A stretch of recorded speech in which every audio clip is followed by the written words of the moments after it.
विद्यार्थियों, आप लोग हिंदी व्याकरण में अभी पिछले वीडियो में जो देख लीजिए, फिर बता दे रहे हैं, ये व्याकरण 4th से लेकर 8th तक के बच्चों के लिए है।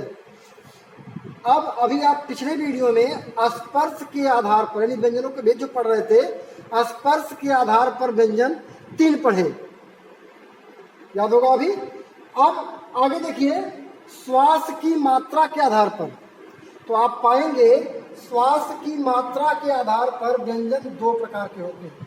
इनके आधार पर जो व्यंजन का बंटवारा हुआ है, डिवाइडेशन हुआ है, वो 2 टाइप से हुआ है। पहला अल्प प्राण व्यंजन और दूसरा महाप्राण व्यंजन।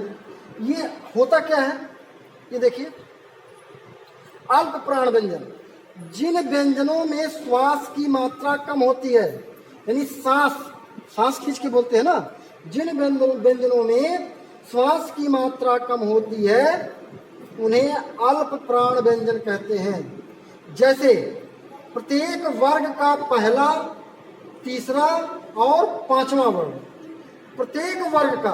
अब आप क वर्ग में आइए, क वर्ग में पहला, क वर्ग का पहला क्या है, क, तीसरा क्या है, ग, और 5वां क्या है, न। तो ये क्या है आपका अल्प प्राण व्यंजन। ये क्या है, च वर्ग में आइए, पहला च, तीसरा वाला ज, लिख के बता दे रहा हूं, क वर्ग में क, ख, ग, घ, न, च, छ, ज, झ, य। क्या कह रहा है, अल्प प्राण में पहला, प्रत्येक वर्ग का पहला, तीसरा और 5वां, पहला, तीसरा और 5वां, पहला, तीसरा और 5वां, ये आपके क्या है, अल्प प्राण व्यंजन। इनमें श्वास की मात्रा कम होती है, याद रखिए। इसमें अंतस्थ और उष्ण व्यंजन भी शामिल होते हैं, केवल है नहीं होता है छोड़ के सब अल्प प्राण में आते हैं। अब आइए, यानी अंतस्थ व्यंजन जो होते हैं, अंतस्थ या लव और उसमें तीनों से, दंत से, तालव्य से और मूर्धन्य से, बस है छोड़ दीजिए, ये सब आपके अल्प प्राण व्यंजन कहलाते हैं। उसी व्यंजनों में से छाटा गया है, जो व्यंजन आप पढ़े हैं क से लेकर ग तक, उन्हीं व्यंजनों में से। अब आगे देखिए, महाप्राण व्यंजन, जिन व्यंजनों में श्वास की मात्रा अधिक होती है वे महाप्राण व्यंजन कहलाते हैं। प्रत्येक वर्ग का दूसरा और चौथा, यानी ये दूसरा चौथा, दूसरा चौथा, ये आपका महाप्राण व्यंजन है। ख, ग, इसमें श्वास की मात्रा अधिक होती है। तो मेरे हिसाब से आप लोगों को ये बात अच्छी तरह समझ में आ गई होगी कि व्यंजनों के जो प्रकार हैं, स्पर्श के आधार पर, टच के आधार पर 3 प्रकार के, श्वास की मात्रा के आधार पर 2 प्रकार के। याद रखिएगा, ये अलग से कहीं से नहीं आते हैं, उसी व्यंजनों को क से ज्ञ तक के व्यंजन में ही स्पर्श के आधार पर अलग बांटा गया है और श्वास की मात्रा के आधार पर उन्हीं को अलग बांटा गया है। अब आपको आगे क्या पढ़ना है भी देखिए।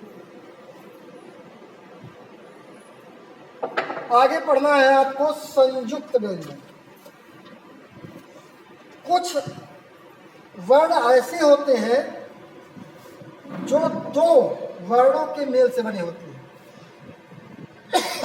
एक से अधिक व्यंजनों के मेल से बने होते हैं, संयुक्त व्यंजन कहलाते हैं। जैसे देखिए, आप लोग इसको क्या बोलते हैं, क्षत्रिय वाला छ, है ना। ये 2 वर्ण से मिलके बना है, ये 2 वर्ण से, क और स, इन दोनों व्यंजनों से ये बनता है। ये भी देख लीजिए, ग, ज्ञ, यानी ज्ञानी वाला ज्ञ, ये ज और यह, इन दोनों से मिलकर बनता है। त्र, त्रिशूल वाला, ये आपका त और र, इससे मिलकर बनता है। श्रय,